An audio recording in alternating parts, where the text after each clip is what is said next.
இன்று நாம் காணவிருக்கும் சிறப்பு விருந்தினர் பாபு ஸ்னேக் பாபு, அறநிலையத்துறை அமைச்சர் சேகர் பாபு அவர்கள். அறநிலையத்துறை அமைச்சர் என்பதற்காக அவரிடம் அறத்தை எதிர்பார்த்தால் அதற்கு நான் பொறுப்பல்ல. மனுஷனுக்கு ஒரு நல்ல பழக்கம் என்னன்னா, கோவில் விசேஷங்கள் எல்லா கோவில் விசேஷங்களையும் தவறாம கலந்துக்குவார். குறிப்பா காலையில எந்திரிச்சு குளிச்சுக்கிட்டு ரொம்ப பயபக்தியோட கலந்துக்குவார். இதுல என்ன ஆச்சரியம் இருக்குதுன்னு நீங்க கேட்கறது எனக்கு புரியுது.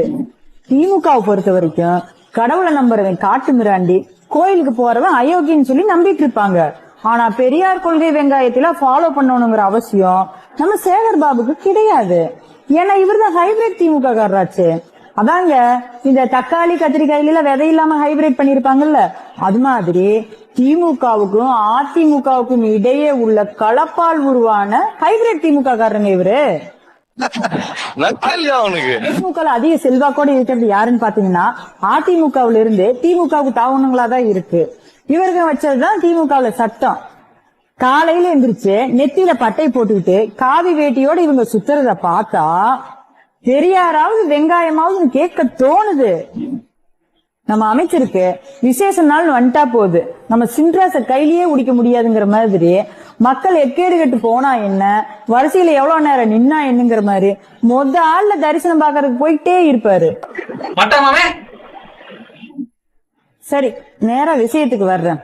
கன்னியாகுமரி மாவட்டத்தில் இருக்கிற சுசீந்திரசாமி கோயிலுக்கு தரிசனம் பார்க்க போன நம்ம அமைச்சரு வழக்கம் போல தன்னோட திமிர்த்தனத்தை காமிக்க அது ஏடா கூடமா அங்க மாறி போயிருச்சு. தம்பி போங்க தம்பி, ஊருக்குள்ள போய் காட்டு பாருங்க, நாங்க அடி வாங்காத ஏரியாவே கிடையாது. நம்ம அமைச்சர் சேகர் பாபு அவரோட சொந்த தொகுதி துறைமுகத்தில் இருக்கிறவங்கிற மெதப்புல வாயை விட இப்ப அது கடைசியில 7.5 போயிருச்சு. ஆனா நீங்க இப்ப பேசி இருக்கிறது கன்னியாகுமரி மாவட்டம்ங்கிறத மறந்துட்டீங்களே அமைச்சரு. ஆஹா, இவ்வளவு வேலை செஞ்சு மண்டை மேல இருக்க கொண்டே மறந்துட்டேனா? அது மட்டும் இல்லைங்க, கிறிஸ்துவ மிஷினரிகள் விவேகானந்தர் பாறையில சிலுவையை நட்டு அதை அபகரிக்க முயற்சி செஞ்சப்போ கடல் வழியா நீந்தியே போய் சிலுவையை தகர்த்தெறிஞ்சு போட்டு இது விவேகானந்தர் பாறை தான் அப்படின்னு உலகிற்கே பறைசாட்டின ஊருங்க நம்ம கன்னியாகுமரி. இதுக்கும் அப்ப மத்தியில காங்கிரசும் மாநிலத்துல திமுக அரசும். அப்பவே அப்படின்னா இப்ப சொல்ல வேணுமா அவங்களுக்கு? சோறு திங்கிறியா அப்படின்னு சொல்லி ஓட்டு போட்ட மக்களை பார்த்து கேட்டிருக்காரு அமைச்சர் சேகர் பாபு.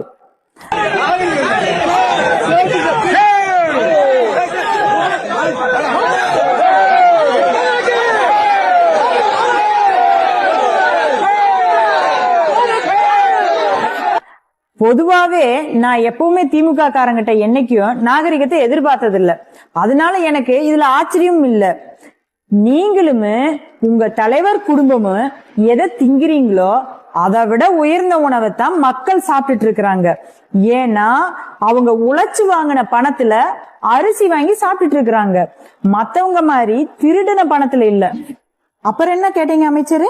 சோத்துக்கு வக்கில்லாத நீல பேசலாமான்னு வேற கேட்டிருக்கிறீங்க.